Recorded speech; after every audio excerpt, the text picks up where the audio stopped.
3D printing allows us as a manufacturer to vector gas and design baffles in a way that you just can't do with subtractive manufacturing, right? Typical machining, making chips. And so again, this was kind of the right application of manufacturing technique for what we were trying to achieve. And so we wanted something that obviously would mitigate sound, right? That was extremely durable, but also it didn't upset the balance of the rifle when it was slung and things like that. So we wanted to keep it as light as possible. So, I mean, I'm sure not many hunters want to go out and hunt an ear pro. And to your point, I think it also maintains the purity of the experience. It's a great time to be looking into suppressors. What's going on, guys?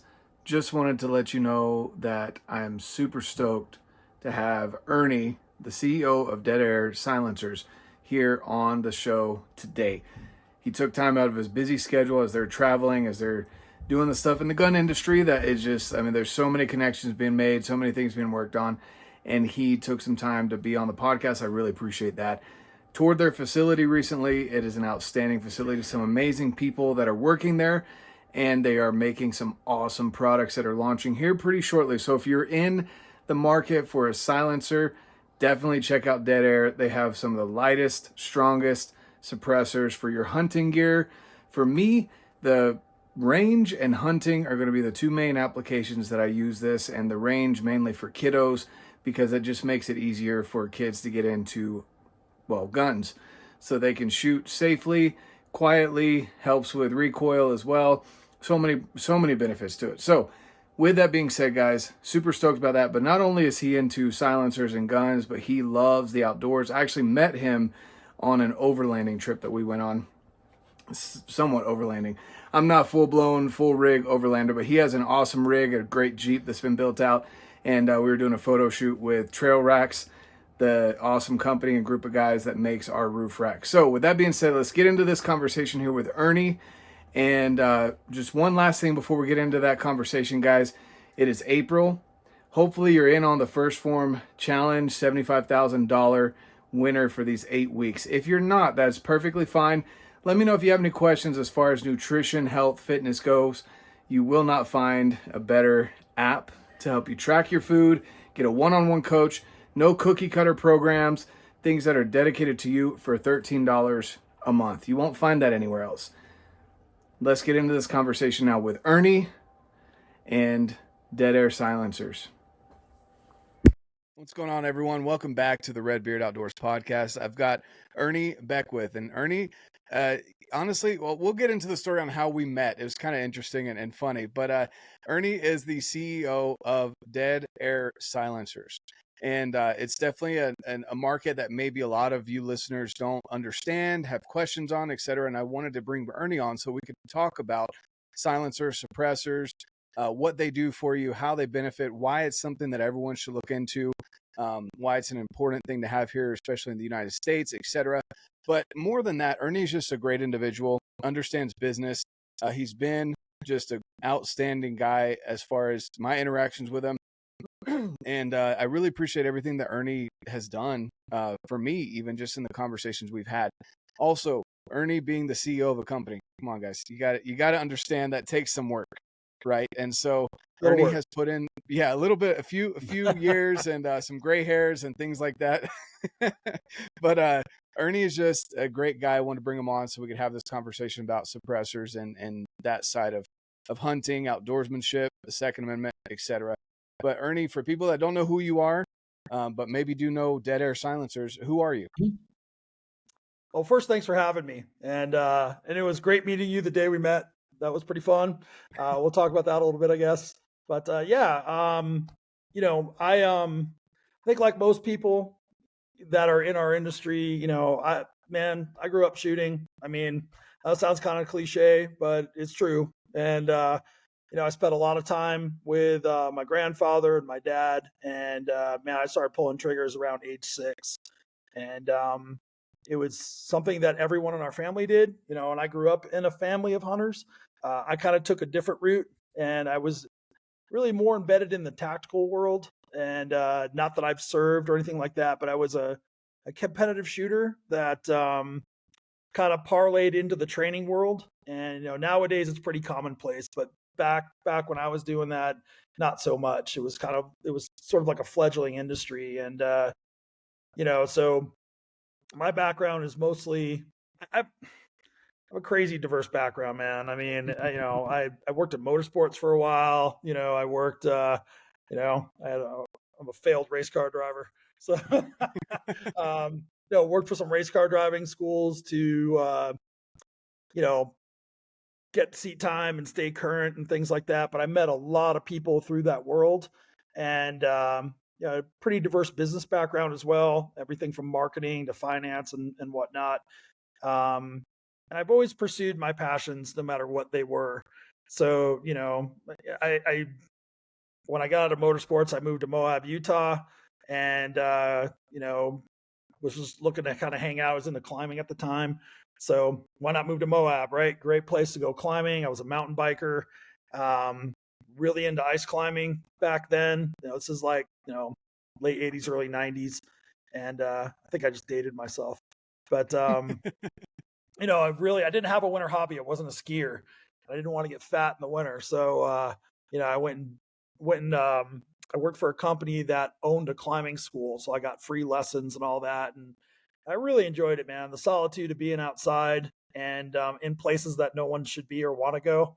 And, there was really, kind of weeded out all the riffraff. I really wasn't into like standing in ski lift lines and, being around a bunch of people and stuff. To me, the outdoors is about just that. It's about solitude and finding some peace and, doing some pretty neat stuff. And, that sport afforded me the opportunity to do that. And, haven't done it in a while, but I just started jumping online and looking at new gear.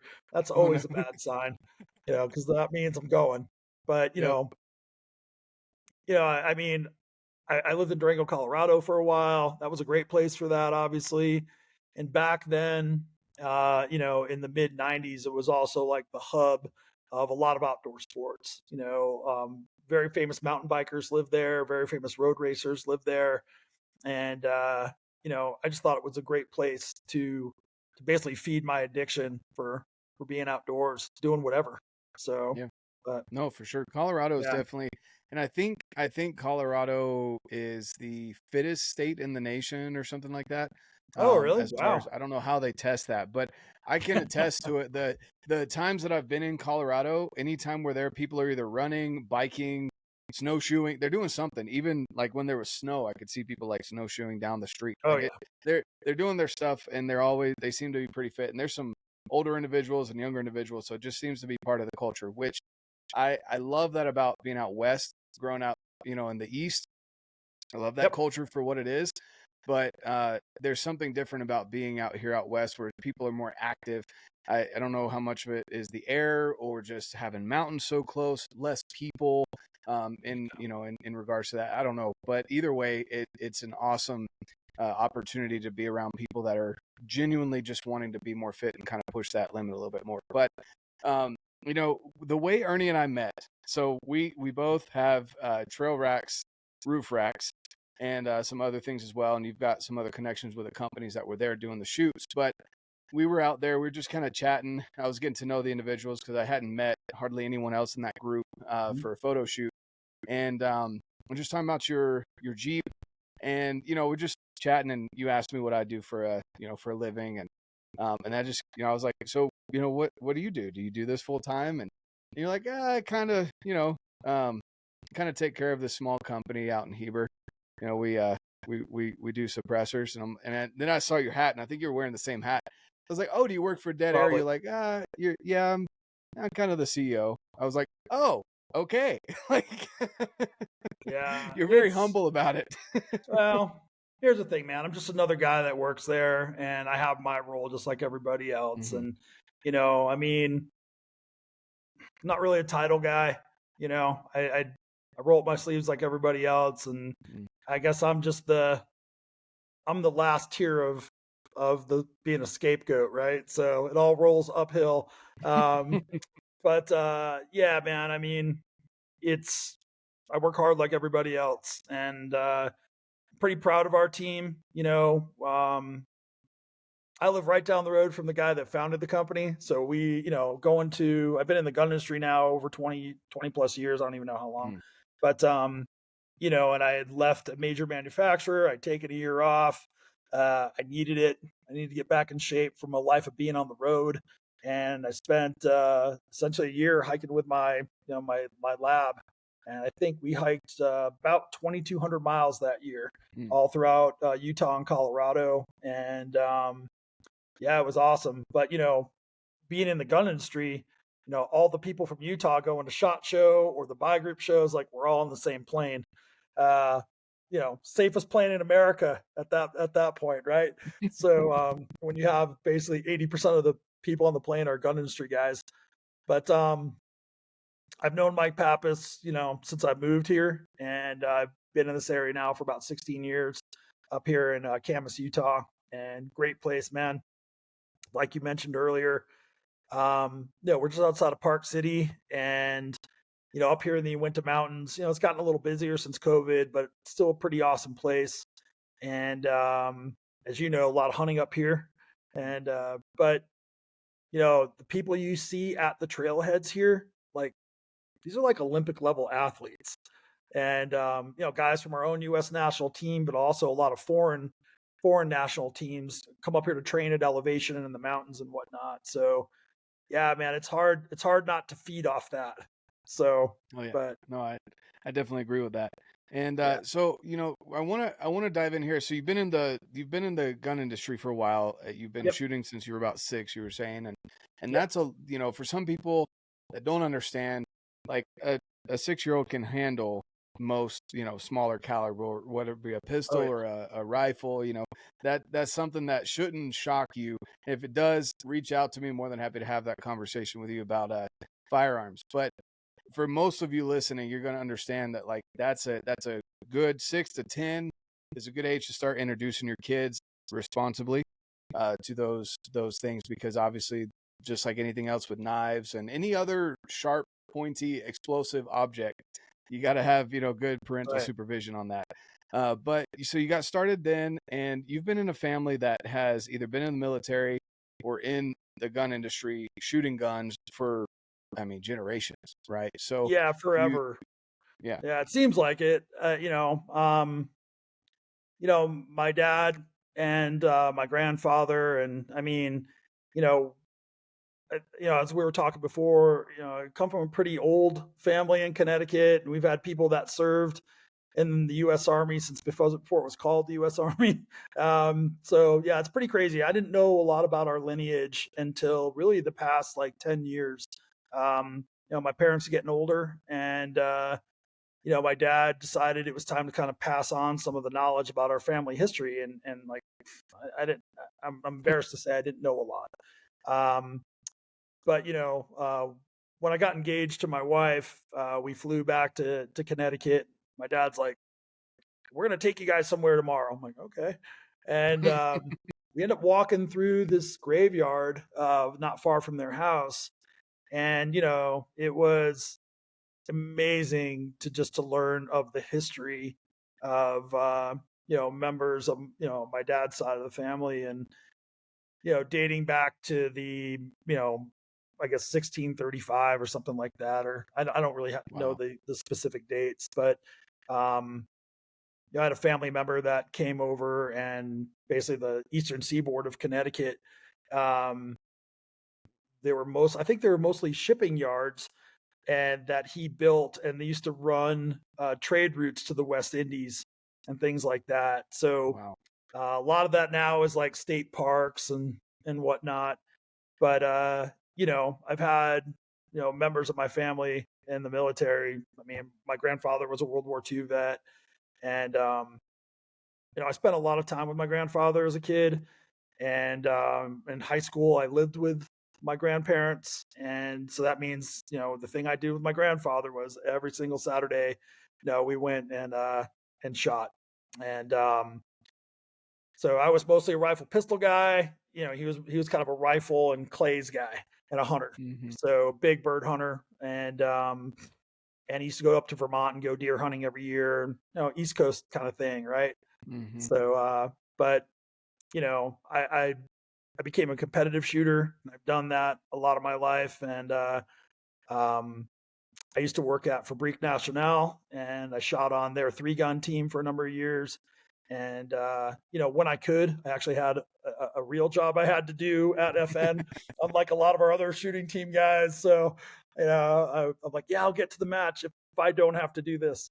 But shot a lot of USPSA and IDPA and things like 3-gun and things like that.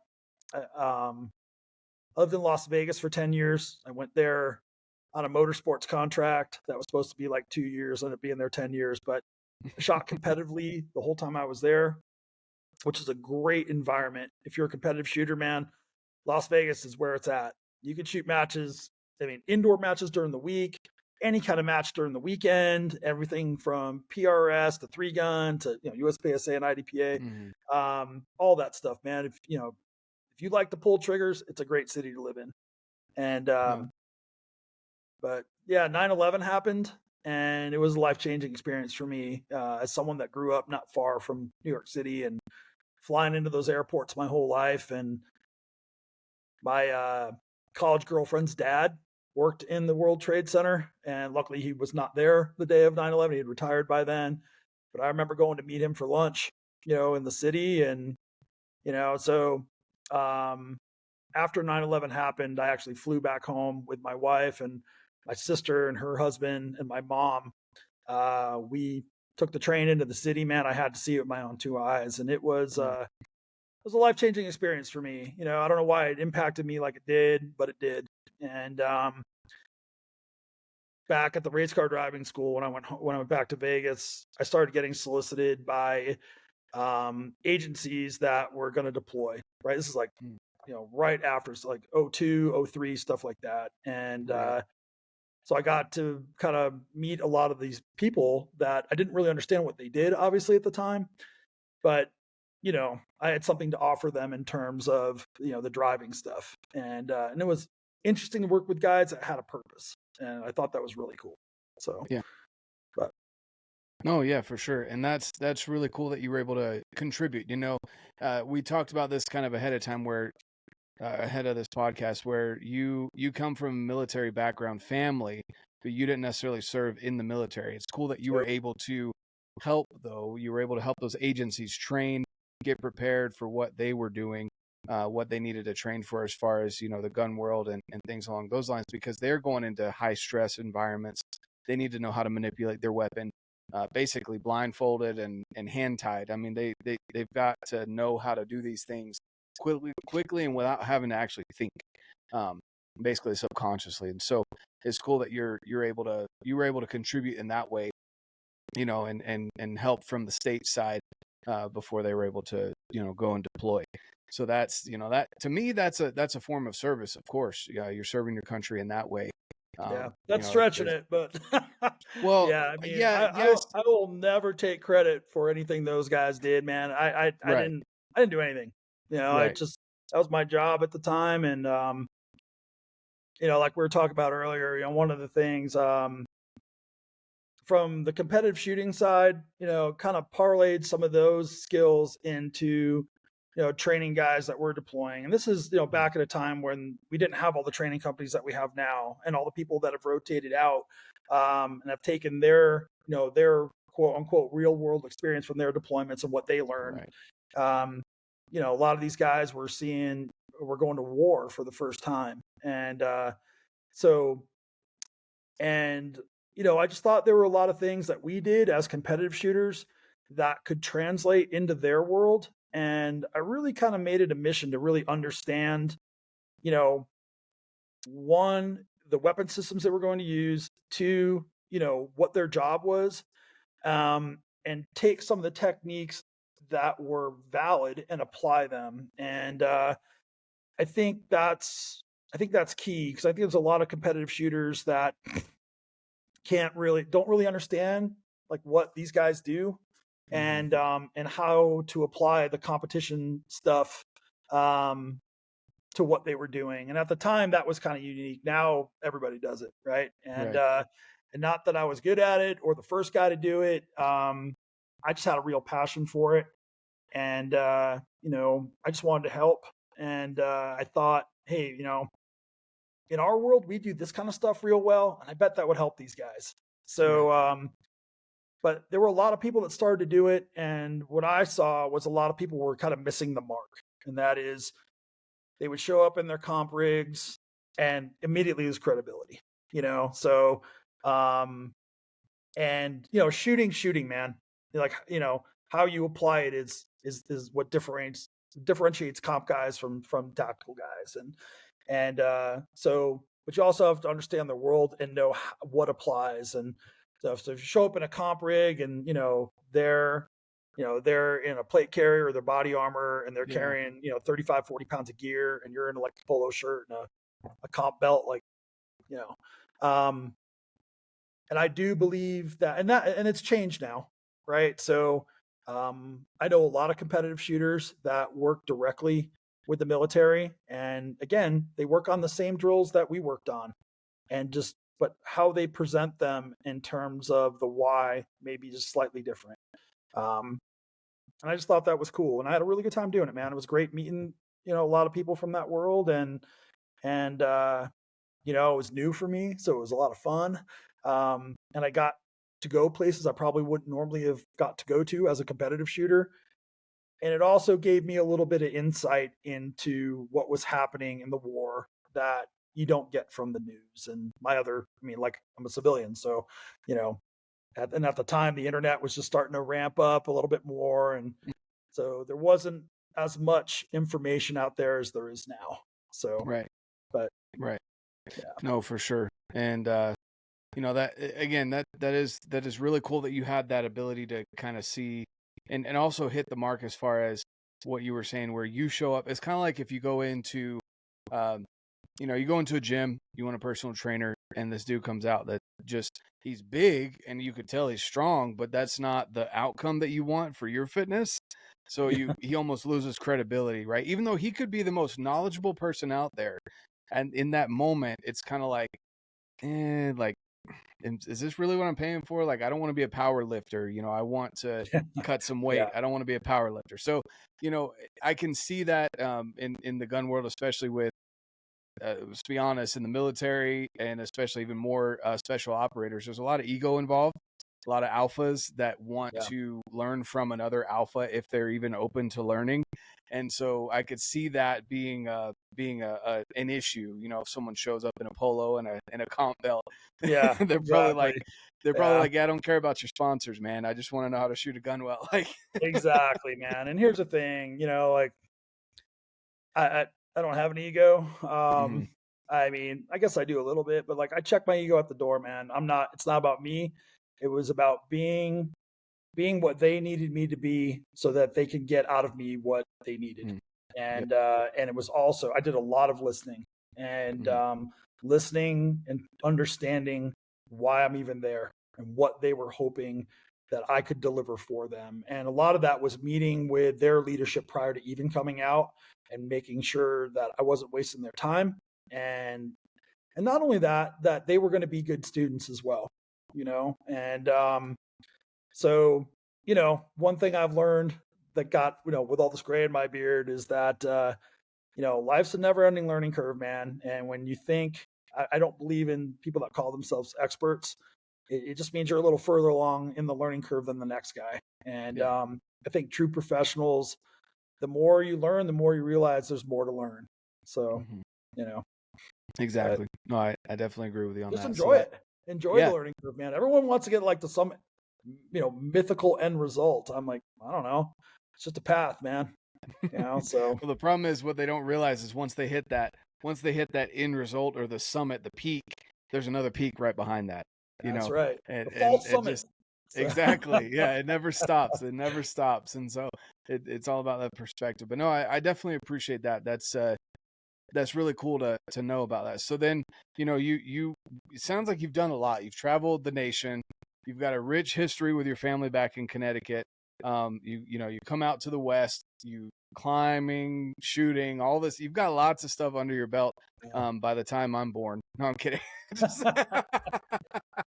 But you're right. Oh, I know. It's funny, man. I kind of know what getting old is now. I turned 54 this year. I'm not that old, but Right. I thought I'd be more mature. I kind of have. So here, man, like the chassis is aging, but Yeah. the mind, I'm still a teenager, Good. and Good. That'll keep you yeah, young. so It'll keep you young. yeah, No, yeah, I laugh because something I saw the other day. It was like um a couple of movies that I remember growing up on, and it was like, you're getting old when these movies are, and then they start putting like, this one came out in this year, this one came out 20 years ago, and I'm like, yeah, oh, all right. yeah. Like, it's kind of Oh, bro, I eye-opening. got one for you. The Yeah. music I grew up with is now called classic rock. I'm like, Right. Well, what? okay, so I listened to my dad's like Linkin Park and stuff like that, right, Yeah, growing yeah, up, yeah. and now that's like on the classic rock channel, and I'm Yeah, like, wait, what? crazy. Like, Yeah, when did that happen? I know. Kids today, Yeah, I know, right? Let me just break out my cane while we're at it. Yeah, totally. No, so you've traveled around quite a bit. You've got a lot of experience under your belt. I guess talk to us a little bit about getting into dead air. How did that kind of form? And then let's talk more about suppressors and Yeah. why they're so important. I'll share my opinion a little bit on it and what I think about it. I don't own any currently, Mhm. but why I am interested in it, and then why the listeners should be interested in Yeah, owning absolutely. suppressors. Like I said earlier, I met Mike Pappas just we travel in the same circles, and he lives right down the road from me, and always the guy's a legend in the suppressor world. He's just a legend as a human being. Mm. Mike is one of the few people I know in this world that really truly has a pure heart and pure intention and genuinely wants to help people and goes out of his way to do so. And anyone that's ever met him, they know what I'm talking about. And Mike had a background as a mechanic, and what he does for us at the company is he fixes our stuff like for free, and he does it correctly. He's not on book time or anything like that. And he's a perfectionist, and he's an extremely talented, skilled individual. And I felt the need to say that because I don't think it gets said enough. And he is an amazing individual. And when I got a phone call one day, just out of the blue, from him and a gentleman by the name of Eric Rogers. And Eric and Mike and Todd McGee were the three founders of Dead Air Silencers. And obviously, Mike was also one of the founders of Silencer Co. And Mhm. so, Mike had moved on, and these guys had started Dead Air. And I got in there, I think, about year 7, I think. And essentially, Eric was the president of the company, and he wanted to kind of withdraw. Um, and like me, he was getting older too, and he wanted to take a little bit more of a backseat role and really wanted to have someone come in that had a little bit of business experience, gun experience, things like that to, bring some new type of infrastructure to the company and just get it where it needed to be so that Mhm. we could grow and you know service our customers a little bit better. And it's been a ride since then. And great company. I worked, not just myself, but our team has worked very hard to really develop a foundational infrastructure that it needed. And I'll tell you, it was painful.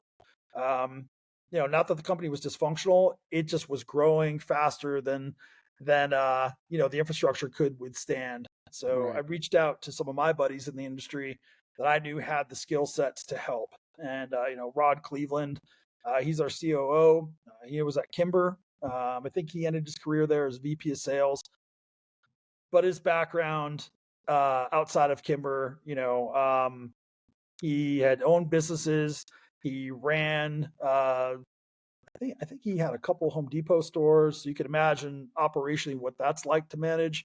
Right. And he's one of the hardest working people I know, if not the hardest working person I know. He makes me look bad, to be honest with you. But, but I love him to death. And, we have a good group of guys, and their commitment to building this company, has been amazing to watch. And, but, I was relatively new to suppressors, to be honest with you. My knowledge of suppressors was, back in the training days, I had a Mark 18 and an HK 416 with a Surefire SOCOM on them. And Right. that's what everybody else was running, right? So got to show up with the same type of gear at least. And, I never really evaluated, I was more of a shooting guy, and that was just something I stuck on the end of my gun. And, but, upon meeting Mike, I really started to delve into how they work, why they do the things they do, what the problems are with them, what we need to achieve as a company. Um, and then our crew at Dead Air is really a diverse array of guys. Um, here I am on a hunting podcast, right? You got probably the first guy on your hunting podcast that's not really a hunter. but, Mm-hmm. um, but man, the guys that work at DA, I mean, we got some guys, man, they live and they breathe it, and that's what they do.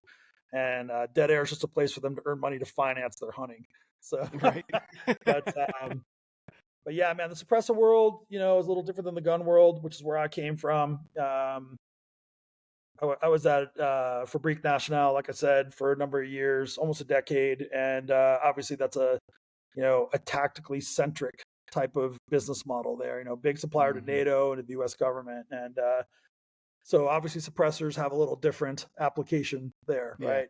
But we I really kind of got into the whole culture at Dead Air, and learned between Mike and Todd McGee and Mike Smith, who's another one of our engineers. He's been designing suppressors for 20 plus years, and he came from AAC suppressors, and these guys live and breathe this world, man. And just to be around them and absorb the amount of knowledge that's thrown around some of these engineering calls, it's amazing. And I've learned so much. And I'm actually starting to be able to speak a little bit, right?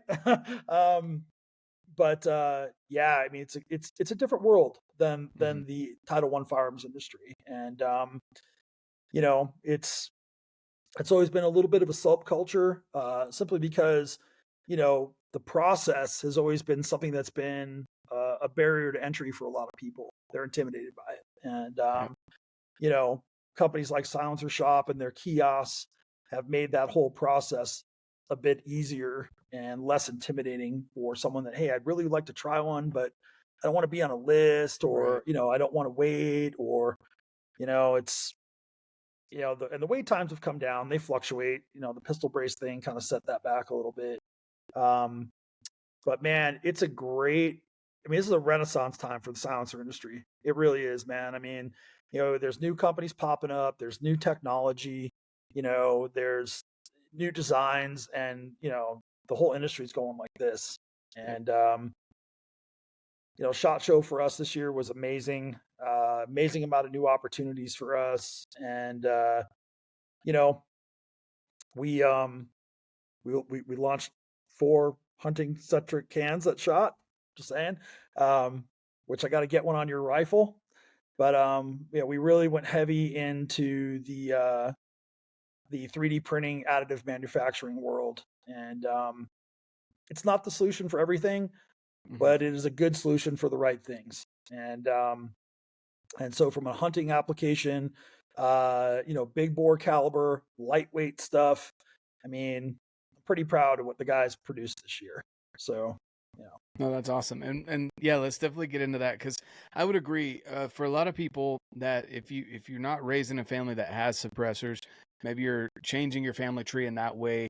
There's a lot of nuances, and I think even more so, the process of getting your pictures and fingerprints and stuff. It's even more like people don't want to break the law yeah. and be in some big trouble because you can be in big trouble with suppressors if you don't handle situations correctly. And there's quite a few people I could, I've got some references that I could give you guys as well. People listening, as far as you definitely want to make sure like if you're going to set up a trust, which is highly recommended, meet with a lawyer. Make sure you've got people that you can trust that are specialized in that. They can definitely help with that as well. Like you said, Mhm. Silencer Shop has kiosks at a lot of different gun shops, especially bigger gun shops, that they can help you walk you through the process of getting that process started. Because it's a multi-month process. I know at one point it got down to like 90 days that they were turning it around and letting people know that they could have their suppressors out of their suppressor jail. But at the same time, now I think it's back up to 6 to 9 months of wait time. Yeah, it's starting to come back down actually. Yeah. Okay. The pistol brace thing kind of lengthen the times a little bit, and we don't. It's a whole nother conversation. Man. And the reality is, we don't have a very Second Amendment friendly administration in place. I won't get into the politics of the whole thing, but it's affecting the processing times and things like that. And they leverage that, they wield that sword, and it's unfortunate, but the reality is that the processing times are coming back down. We're starting to see some pretty quick turnaround times.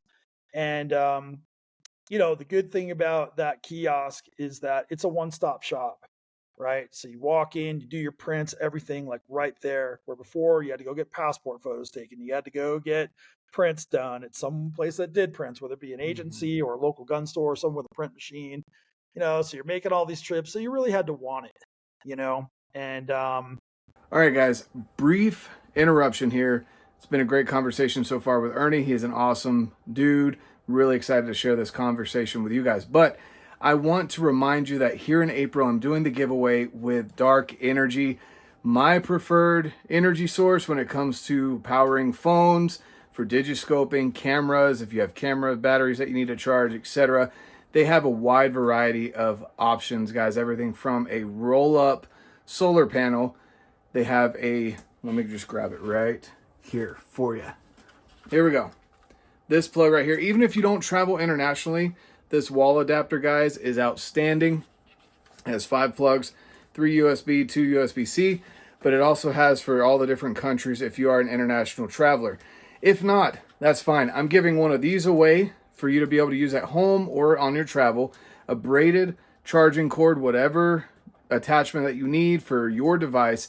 And also, switch hands here, Poseidon Pro, my favorite battery for outdoors. Holds a ton of charge, is super slim, and it is basically bomb-proof. They can't say that on the website, but I've dropped this thing quite a bit. Some people use it as chew toys for their dogs. Not the best thing to do, but it is basically waterproof and dust-proof. Has some awesome attachments here. You got a little clip to open it up there, and you can see it's a little dirty from use, but there you go. Guys, I'm telling you, get in on this giveaway. If you want to get in on the giveaway, the link is down below. I'll shoot you an email with the details. Thank you so much for tuning in, guys.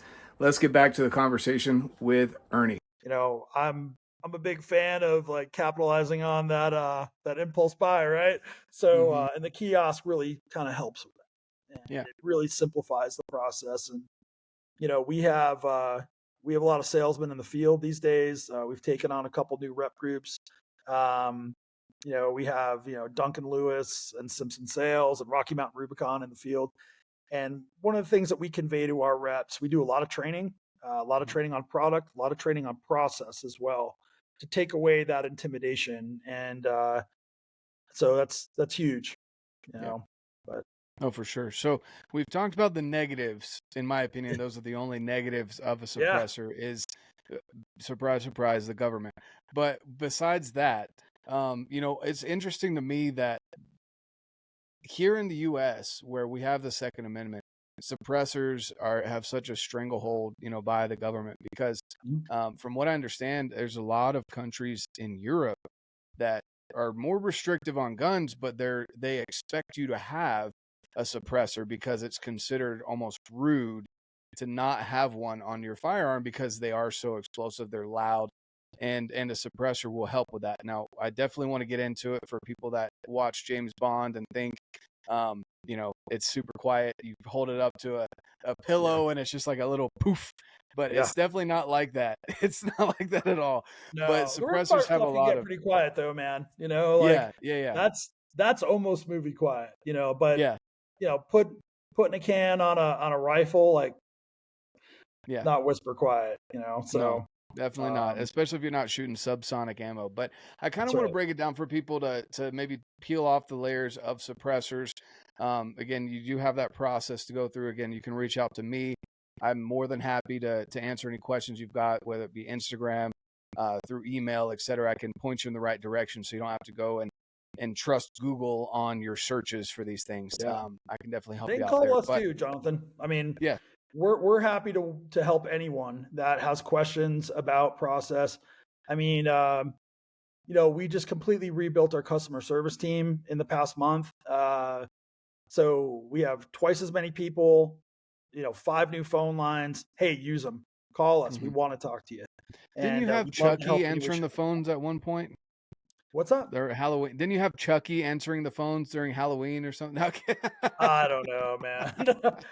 Our guys do some crazy stuff, but I think people think we're a really big company. Mm, Our brand punches a little bit bigger than our weight class, I guess, but we're really a small company. We're 26 people. We don't have hundreds of guys, and somehow or another we built this monstrosity, and it kind of got away from us a little bit on the CS side. But man, we got a great new customer service manager in there. mm. We got new guys. Listen, blow our phones up, man. I encourage it. We want to interface with our customers. If you got Awesome. questions about suppressors or the process, dude, we got subject matter experts on the phone waiting to help you. So Perfect. I love it. There you go. And I'll leave for anyone listening. I'll leave down in the description the phone number and the website as well that you can go and check out Dead Air and get answers because again, even if you are an archer looking to get into rifle hunting, maybe you just enjoy plinking with your kids, which is another thing that we'll get into here shortly. There's many applications to suppressors, and even starting at the 22 LR. Those suppressors are probably some of the cheaper end, and you can go and plink, have a great time with your kids, and not have to worry about spending a ton of money on a suppressor that maybe you use once a year for hunting. So either way, there's a lot of entry level ways to get into it. Once you figure out the process, it'll be a lot smoother for you as well moving forward. But let's break down. Let's kind of peel apart suppressors here. So you've got like I just mentioned the 22 LR. So from yes, my point of view, that's a great entry level, just like anyone getting into rifles or pistols. That's a great caliber to get into. It's readily available in most areas. It's cheap.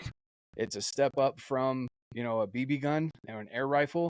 It doesn't make a lot of noise. I always recommend hearing protection, but it's not necessary, I guess, for yeah, 22. I would recommend it, but you're not going to get you're not going to get crazy hearing damage like you would if you're shooting a big rifle. So you can take your kids out, you can plink, you can have fun, shoot bottles just like you do with a BB gun, right? With a 22 suppressor, is that something that you see a lot more people purchasing, or is that kind of the more popular absolutely. one? Yeah. It's kind of the gateway to the rest of not just our product line, but to the suppressor industry, right? Mm-hmm. And it's a great introduction because it does get as close to that movie quiet as possible. Ammo and gun dependent, obviously. But man, let me tell you what, I'm a big fan of the rimfire stuff. I mean, I started off shooting rimfire kind of like everybody else.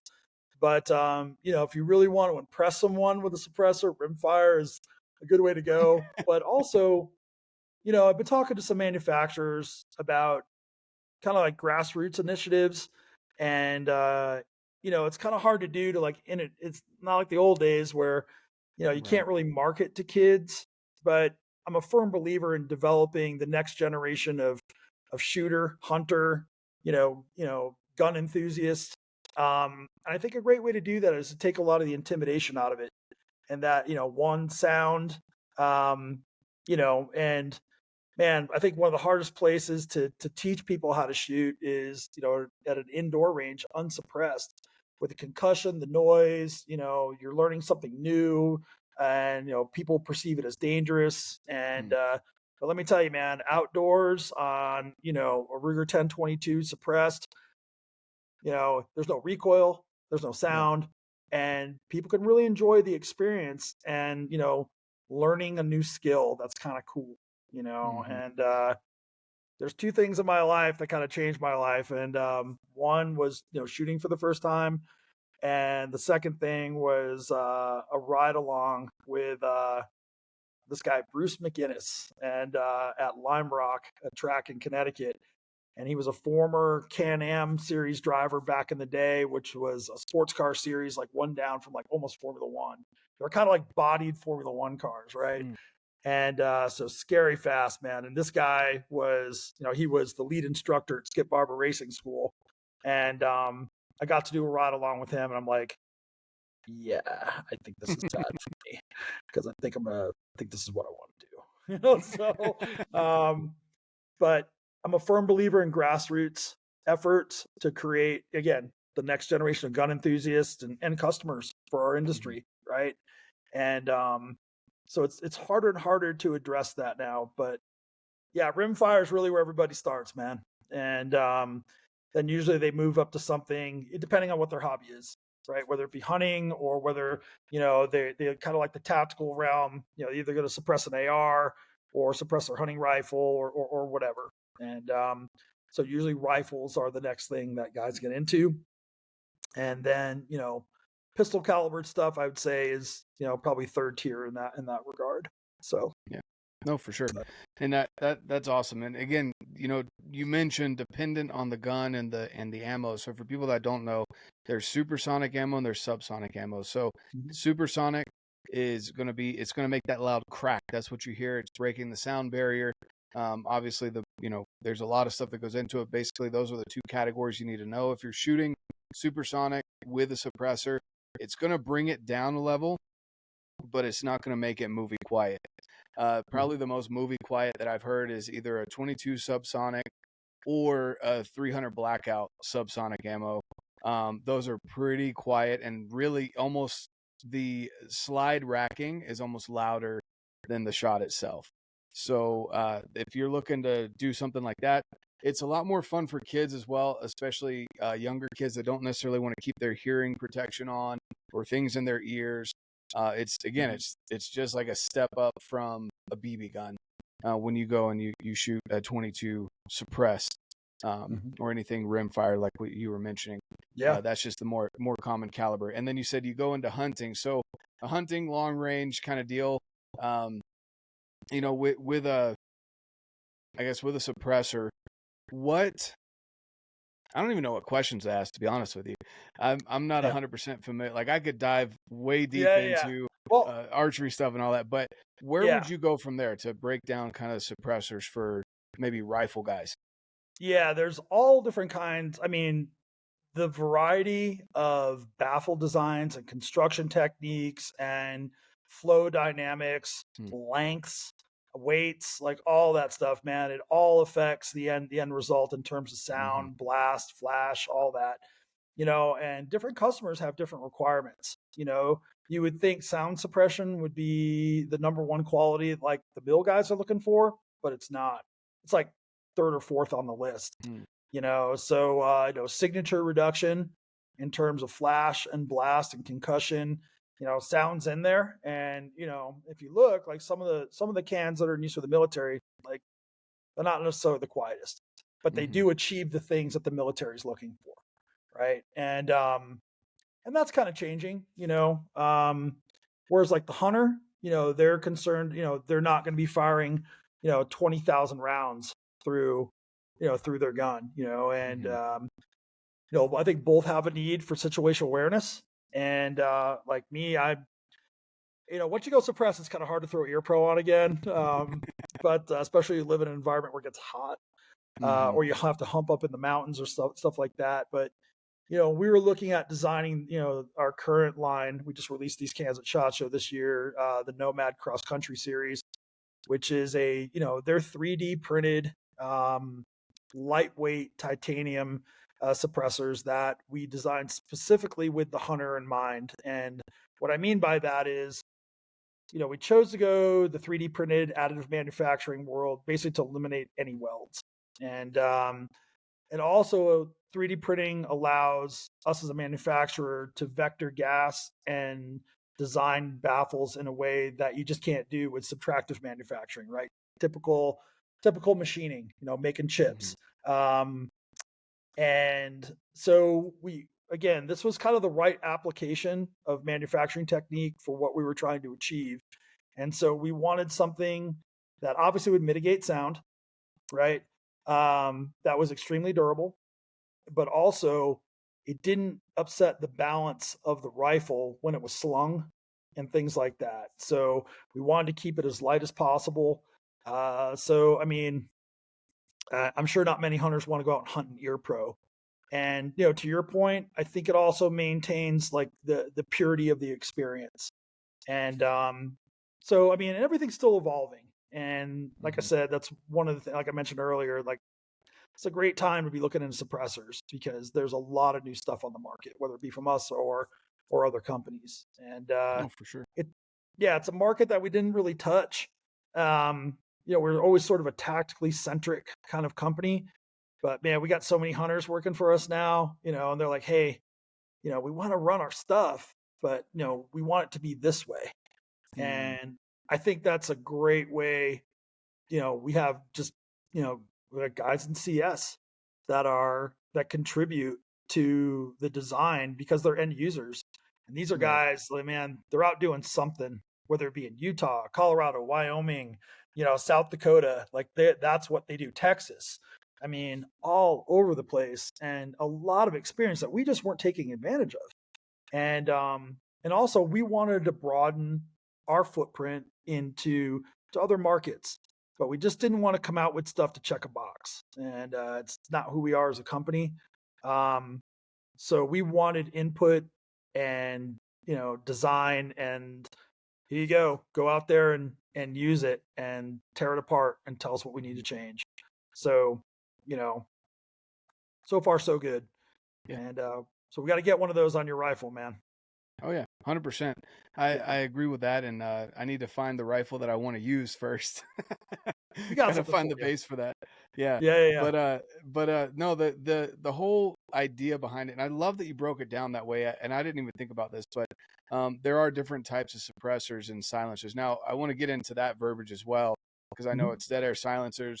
I say suppressors for a certain reason, but it's like, you know, it's just kind of verbiage. But anyway, the idea that you want to make it lightweight and you want it to focus more on sound reduction rather than you know, light reduction or explosion, which is what the military would be more focused on, especially, you know, special forces. They want to conceal themselves a lot more than they're concerned about necessarily the sound. They don't want people to, from a distance, to be able to see that flash and where that gun's coming from. And so that makes sense that there's different types of suppressors for different folks. So I love that you guys have this hunting line.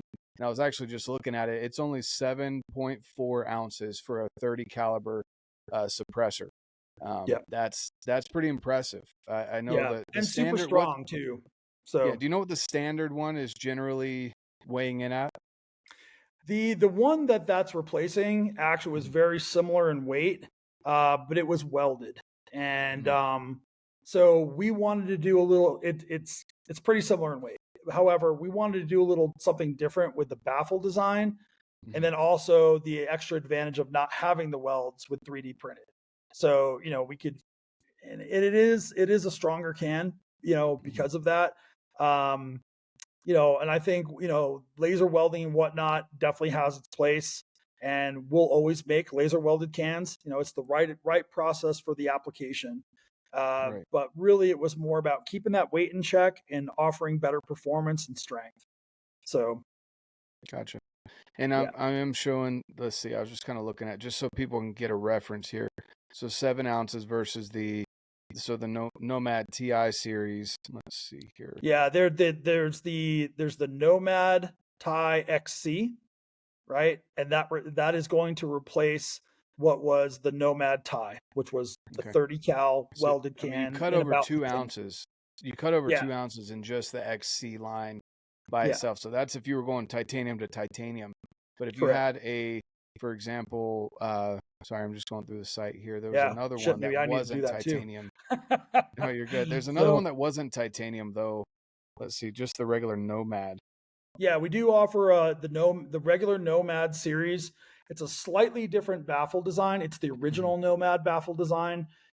Those are in 17.4 stainless, and they are welded. And if you notice, also the diameter is slightly larger on the Nomad series than say like on the Sandman series. And I'll tell you that increase in volume along with the baffle design really makes a big difference in sound mitigation and whatnot. And honestly, I think it's our best sounding can for what it is, right? And when I first got to the company, you know, go to the range with Pappas, and he's like, "Hey, I want you to hear this." I'm like, "Okay."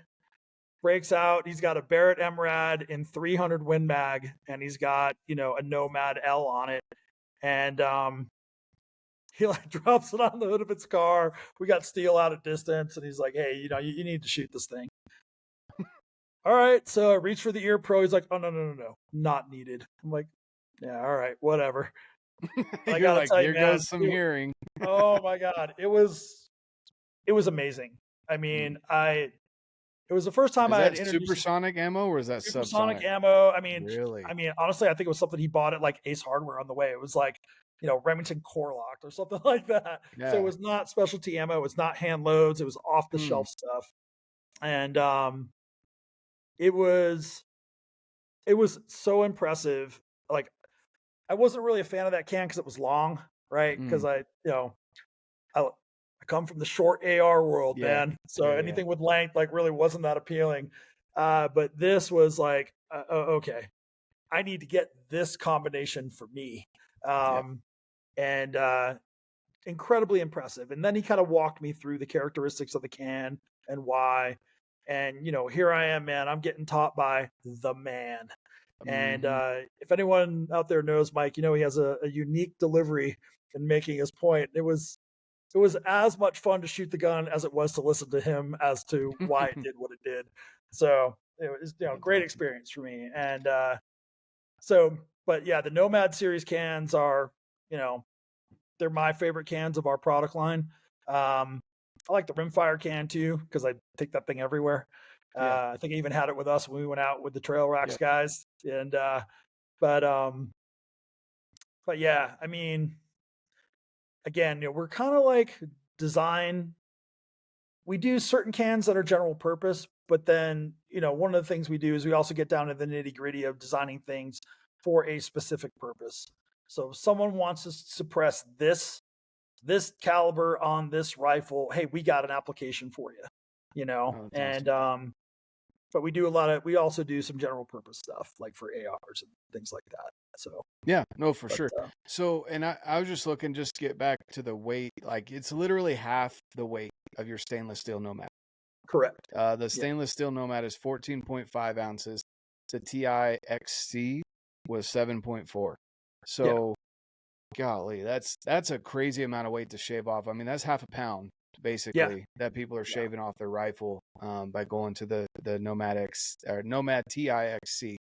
And so that's impressive. That is and to have the same performance as well, because sometimes, you know, when you're shaving weight, you lose some performance or there's some give or take here and there, but the fact that you get the same performance, I mean, that's or better even because it's the newer can. It's actually a little better. Outstanding. Yeah. Wow. And again, that has to do with the baffle design and the utilization of you know, 3D printing to achieve that. You know, I don't think we could have achieved that same type of, you know, weight sound relationship and strength without using additive. And so, like I said, it's not the right application for everything, but when it is, it's pretty awesome. Right. You don't want to throw that on a fully automatic rifle. You know, no, it's not made for that. I mean, it's pretty strong though. It really is. You know, but we have some great cans for that too, if you want to do that type of stuff. And you know, that's really kind of the heart of our company initially was, you know, servicing that type of customer. And you know, I wish that this technology had been, you know, where it is now, you know, 6-7 years ago. But it's great that companies are starting to utilize it. It's doing a lot for the development of suppression and baffle technology and things like that. You know, gas vectoring and whatnot. And you know, I tell you, man, it can be an exciting place to be at our place. You know, and when guys come in, they drop stuff on your desk and they're like, "Check this out." I'm like, "Dude, let's go shoot that." That is awesome. You know, and that is awesome. I wish I got out more than I do, but yeah, no, for sure. What's the someone got to answer the emails? Exactly. What I do want to ask, is there anything, because again, me not having them, not being used to them, I don't know. I know the baffles and all of that, like cleaning Mhm.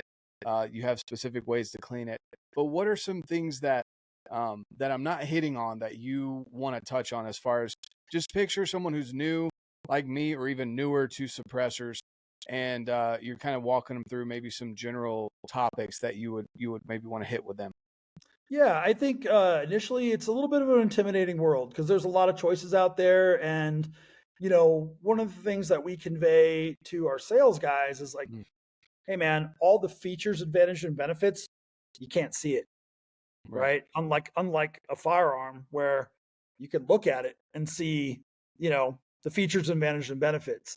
So the ability to convey that when you're looking at a glass case of black tubes, it can be a little intimidating, and you also don't want to make the wrong purchase Mm, because of the wait time, right? right. And so, in that regard, I think like anything, do a little bit of homework and use us as a resource.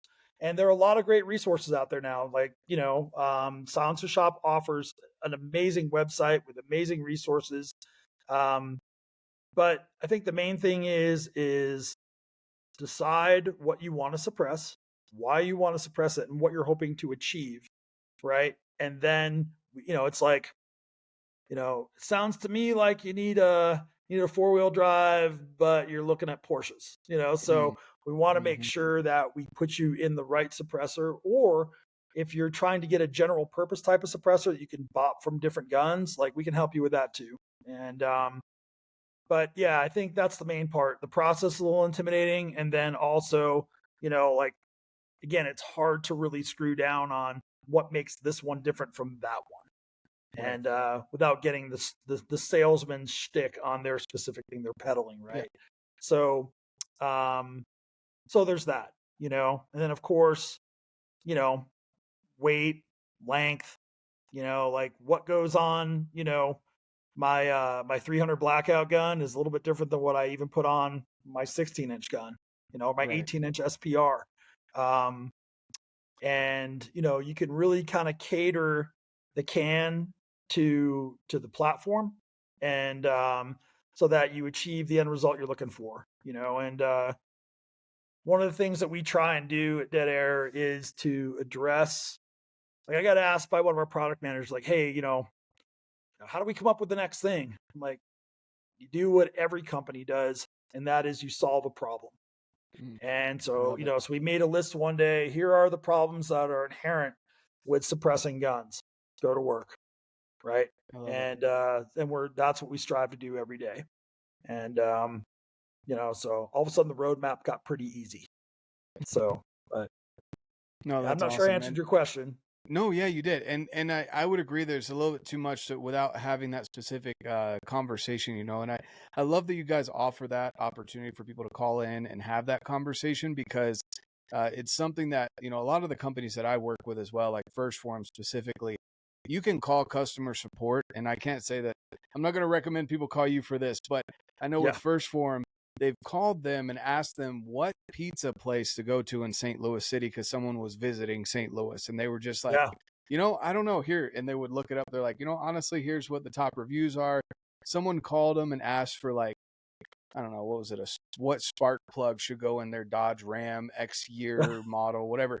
Right. And they actually got back to them. So, like, Pappas will have an answer for you. So right. that's his world, man. I'll tell you Exactly. what, I'm an East Coaster like you, and I think like a lot of us that migrated out west, like, I migrated out west when I got out of school, and I Mm, never went back. I went out hmm when I was 23. I'm 54 now. I love the East. Because my point is the food. And mm. I'm a pizza guy, man. I don't think people realize that Connecticut is the pizza capital of the world. I don't care what the people in Chicago or New York say. I'm a little bit of a pizza snob. So shout out to Pepe's and Sally's, and those who know the Franklin Avenue pizza places. They'll know what I'm talking about. Oh, So yeah. if you want to call me and talk about pizza, I'm your guy. So, but yeah, No, that's man. I awesome. mean, we're happy to help any way we can. And we want to be that resource for sure, because it's intimidating, Mhm. especially, hey man, stuff ain't getting cheaper.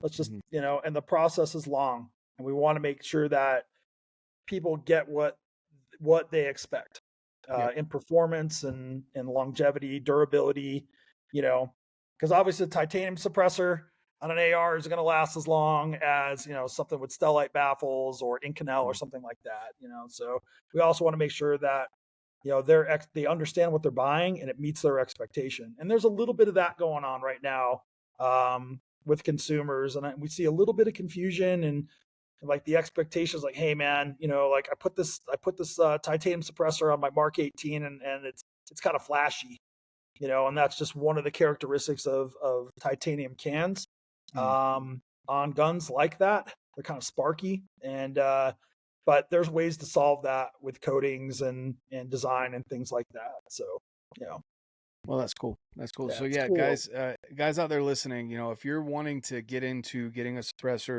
whether it be again for plinking with your kids, get started there.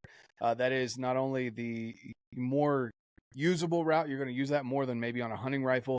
It's a good entry level. It gets you and your kids out shooting, plinking, doing stuff like that. But also, it's going to be cheaper than buying a full blown suppressor for your hunting rifle. So you're going to get more bang for your buck to get started with suppressors. I'd say 100% start there, and then of course work up from there. And if you're Yeah, looking at something for a hunting rifle, call Dead Air, let them know, hey, this is what caliber I'm shooting, this is the round, what do you recommend? Maybe yep, you're wanting, like you said, to swap it between an AR and then your hunting rifle. Again, you're not going to be able to you're going to have to give a little bit. Like, you won't necessarily get that super lightweight hunting suppressor to be able to throw on your AR and get the same performance, but you will get something from Dead Air. These guys will definitely make sure you're taken care of and walk you through the process. So I appreciate you offering that, Ernie, and I love hearing that your customer support's going up, as well as the idea of solving issues for customers. I couldn't agree more. The companies that I work with that focus heavily on what is it that the customer needs. And obviously you're yeah, thinking almost years ahead, but you're solving issues. You're not just trying to peddle or sell a product. You're genuinely trying to solve issues for people. So I love yeah, the thought process behind that. yeah. I mean, I think any good company does that, right? And Mm, I mean, hey man, if you're a local guy, you're screaming through Utah here, and you want to come in and say hi and check out our stuff, like reach out. If you got your rifle with you and you're wondering, how it's going to feel on your rifle, come on in, man, bring it in. mm. We'll put one of our new tie cans on, and you know, see how it feels on your hunting rifle, see how it affects the balance, see if it's something you want to do, and pick our brains a little bit. That's what we're here for. So Love it. I love it. That's awesome. Well, is there anything we haven't hit on, Ernie, that maybe you want to touch on before we wrap this up? uh well, maybe we should touch on sort of the day we met, and give a shout out to Adam at Trail Racks, because Yeah, he 100%. did bring us together, right? Yeah. So Oh, yeah. um but yeah, we have a mutual friend who owns a company called Trail Racks, and kind of my other hobby is I call it car camping. People call it overlanding. Yeah. But both Jonathan and I have rigs that are meant to be a little self-sufficient, and I built mine when COVID hit because I wanted to go a little further deeper and use it as a base camp to do hikes with my dog, and stay out longer, that type of thing. And so yeah, our buddy Adam Engelke at Trail Racks makes like roof racks and Mhm. parts for vehicles, and so we met at a photo shoot, a video shoot, photo content Yeah. Yeah. creation shoot, right? Right. Yeah. And anyone that's ever been on those kind of things knows there's a lot of downtime. So we had an opportunity to kind of chat a bit, and I think we just kind of hit it off, and like-minded souls kind of thing. But Yeah. so shout out for Adam, to Adam. Otherwise, we would have never met. So 100%. I agree with that. And Adam is very much a gear nerd, and he's even younger than me. And he yeah, has created a pretty awesome product, a great company. We're literally neighbors. yeah, I could walk to his shop from where I live, and so I've also got a link for them down below. Save you guys some money. I know we're running deals right now. when this comes out, there might or may not have a product sale going on. But if you're running a Bronco, a Jeep, a Tacoma, go on their website. And I think there's some full-size truck stuff as well. Yeah, But they do definitely work go. on Tundras, and they got Yep. some other projects in the mix that you'll see Yeah. here soon. So, Oh yeah. and he's just a great guy, man. Adam's salt of the earth guy, and he's a gun guy. You know, he's worked at gun stores and whatnot, and he was at our facility yesterday. You know, hanging out for a bit, and we're trying to get him set up with some more suppressors and whatnot. And you know, he's passionate about it. He's passionate about his business, and you know, I'll tell you, man, life's too short to hang with dudes that are negative. And Adam's a really upbeat, positive guy, and it's amazing to me what he and his brothers have achieved at their age. I mean, it just blows me away, you know, and it makes me realize I'm not that smart because it took me a lot longer. So Yeah. Well, and most brothers, I mean, you can't even go on a road trip without, well, he's breathing my air, or he's looking out my window, or, punching each other. You know, these guys, the fact that they've come together and they're crushing it. I love it. And it's US made, manufactured right here. And, they get everything sourced pretty close to home. And it's great roof rack. It really is. And there's some other projects, like you said, in the works. So definitely take a look at them. And shout out to Adam. Thanks for bringing us together. For sure. Yeah. I think you actually just brought up a great point, and I think that's one thing that is under marketed and perhaps understated is that the majority of the suppressor market, they're all American made companies, man. You know, stuff is sourced domestically. We get into the nitty gritty about it. Like the paper that makes up our boxes is sourced domestically. Like we live and breathe the American made stuff. It's just our little fight, right? And and I remember Eric telling me when we were going to change our boxes, he's like, "Listen, I don't care what they look like. I don't care how they're designed. The stuff needs to come from the US. Non-negotiable." I'm like, "Bro, I'm with you." So, but that's true for, one thing about Utah here is like we're in Suppressor Valley. People don't realize that there's a number of suppressor companies here, and there's a lot of technology floating around here. And I think, it's a pretty amazing place to live if you're into that kind of thing. And going back to Connecticut, it's changed, but it used to be called Gun Valley, right? So, Colt, Mossberg, Marlin, all these companies. I mean, that's like my grandfather growing up, my dad growing up, me growing up. I mean, it's Smith and Wesson is just over the Connecticut border and Springfield, Mass. I mean, Savage, like all these companies, it's amazing, and unfortunately, they're kind of being run out, taxes and things like that. But, here in Salt Lake Valley and whatnot, man, there's a lot of shops here that support the suppressor industry.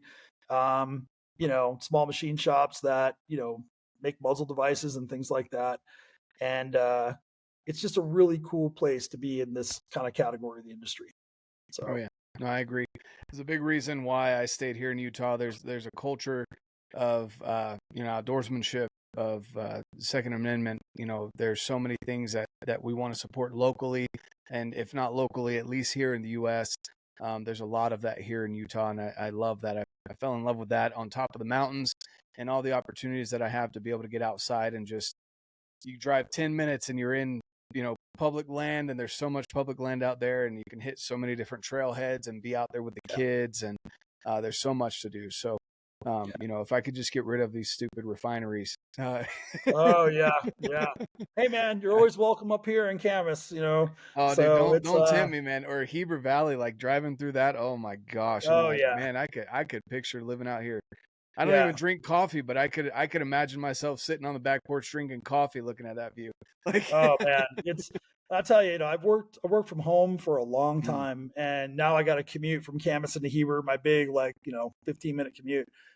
But I'll tell you what, coming down Route 32 and dropping into Heber with Timpanogos in the background and the Heber Valley and Deer Creek Reservoir and whatnot. Let me tell you what, man, I check myself I'm like, yeah, maybe I'll move. I'm like, nope, I'm not Yeah. gonna do it. Then you look up the house prices and you're like, yeah, okay.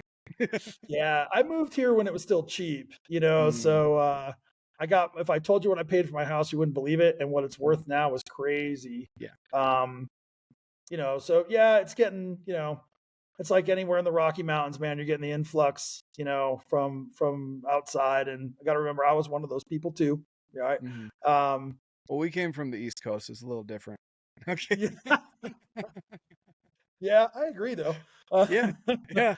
but, but yeah, man, I mean, when I moved here, I met like Camas Valley is kind of a ranching valley. Right. And, when I moved here, I live right next to a cattle ranch. Mm, And what's really cool is there's a buffalo ranch up the street. That's kind of neat, and we don't have those in Connecticut. nope. But man, I got to meet some of the local ranchers, and I remember listening to one of the conversations about transplants, and he asked me where I was from, and I told him, and I said, but I've lived out west since I was in my early 20s, and he's like, Hmm. well, what brought you to Camas Valley? I'm like, listen, man, and this was 16 years ago. Well, you got one flashing red light. You don't have a Walmart. You don't have fast food. You don't have anything. You got a local pharmacy that also was a soda shop that is a restaurant. We have one kind of small grocery store. And he's like, didn't understand why that was appealing. And I said, where I live, I want peace. If I Hmm. want all that other stuff, I'll drive to somebody else's neighborhood to go get it. Yeah. I just don't want it in my Yeah. backyard. And I said, I like it for what it is. And he was very surprised that I didn't come here and look at it as an opportunity to develop. I'm like, Mm, no way, man. no. I'm not a development guy, man. So if I had Mm, my way, I'd level all this stuff and put it back to the way it was. And and I don't think people really, you know, I'm not someone that lives for convenience. If that makes sense. I I like peace and solitude. I like the outdoors. I like the mountains. I like the desert, and I don't want to change it. I just want to be able to recreate in it and be around it and have that be part of my lifestyle. And when I see the developers come in, I see that changing. And mhm. everybody looks at an opportunity to make money here, and I just want it to be what it is. So Exactly. I that couldn't makes agree sense. with you more. It's and I live in, suburb of Salt Lake City, just outside of the city. So um it's still more people than probably where you're at, but it's still nice. The only thing that I miss about I can't say the only thing, but one of the things that I do miss about North Carolina is Waffle House. You got to have Oh a good yeah, Waffle House every once in a yeah, while. And they don't have any of those here in Utah. My wife and I were laughing. We're no, like, we should start a chain. And yeah, because she didn't believe me, right? And yeah. anyone that's been outside of Utah or even, out east, you've been to a Waffle House, you don't go there for the best food per se. It's the No, experience of it's the going to Waffle House. experience exactly. Yes, Especially around like 100%. 1 in the morning. Yes. That's when it's That's the where we went best. after prom. We went to Waffle House after prom. Like Yeah, that's what we would do. absolutely, man. Yeah. Oh yeah. When I was at FN, I think I can't remember if it was like NRA show or what it Mm, was that was in Georgia one year. Or maybe it was Nashville. I can't remember. It's been so many years. But we used to do a lot of work with a country singer by the name of Mark Wills, and shout out to Mark. And he eventually got made a member of the Grand Ole Opry, and he's all like famous now and stuff. And great dude, man. Big supporter of the military. He lives and breathes that as well. And he's a shooter and he's a hunter. He's a great dude. right. And kind of my other little secret passion is I'm a guitar player. And so it was really, Mark brought me to the Grand Ole Opry backstage. I got to meet Charlie Daniels back there. He's like, hey, meet Charlie. I'm like, that's like Charlie Daniels, dude. So super cool, man. I got to be on the stage while he was on stage, and then he and I spent the next day going guitar shop slumming in Nashville. That's what it was. It was in Nashville. We went to Carter's and Groon's and all these famous vintage Mhm. guitar places. But where we ended up at 1 in the Waffle morning? House. You Yep. know, was at Waffle House. So pretty cool, man. Waffle House, in the Nashville metro area at 1 a.m. is Oh, it's I an can imagine. experience. I can So imagine. yeah, I'm like, oh my God, there's that guy. There's Yeah. that guy. It's pretty cool. I don't get No, that starstruck is. often, but I respect people for their talents and abilities, and I think that's pretty cool. So 100%. but 100%. Well, yeah, awesome. man. Well, I really appreciate your time, Ernie. Thank you so much, guys. Yeah, thanks for Again, having me. thanks to Ernie here and Dead Air Silencers. Again, they offer their services here. I'll let the customer service guys know that Ernie told everyone to call in, but Right. no, in Better let reality, 'em know. guys, yeah. But in reality, guys, call Dead Air if you have any questions. They're not going to try and sell you something over the phone if you're not interested in buying. Obviously, they want you to get the best process possible. You've heard from Ernie here, the CEO of the company. Their process is how they enjoy talking to people, finding the right suppressor for you, not just trying to shove one down your throat because it's the newest, greatest thing. They want something that you can actually use, that you'll enjoy, and you'll get out and take advantage of. So highly recommend you reach out, check it out. Again, you can reach out to me as well if you have any questions. I'll leave all those links down below. Thanks again so much, Ernie. And like I say, guys, get out, live your life, and love it. Right on. Thanks, Jonathan. All right. What an amazing conversation. Ernie is just a wealth of knowledge and experience. He's got a lot going for him, has an awesome overlanding rig, loves the outdoors, loves getting out with his pup, loves sharing that with other people, shooting guns quietly, all of the above. He's just a great dude. So stoked to share this conversation. If you got something out of it, share it with other people, guys. As you know, on Instagram and the Meta platforms, I've been banned for sharp, pointy, shooty things. And if you want people to know about the podcast, if you want to know about the page, send them my way. Tag them and post, whatever it may be. Share this video, share the audio if you're listening to audio. Subscribe to the channel. And of course, if you're listening to the audio only version, make sure you go in and follow, subscribe, whatever the button is there. Thank you so much for this, guys. If you are listening to this in April, make sure you get on that Dark Energy giveaway. That is an amazing giveaway with the wall adapter, international wall adapter, or just at home. Cord, the braided cord, it's an amazing option. And of course, the Dark Energy Poseidon Pro battery. My preferred battery of choice in the backcountry, out hunting, camping, whatever it may be, guys. I just carry it in my backpack as well on EDC stuff. So there you go. Thanks so much for tuning in. Subscribe, like this video, drop a comment with any questions or just a comment in general. Thank you so much. Have a fantastic weekend. And of course, get out, live your life.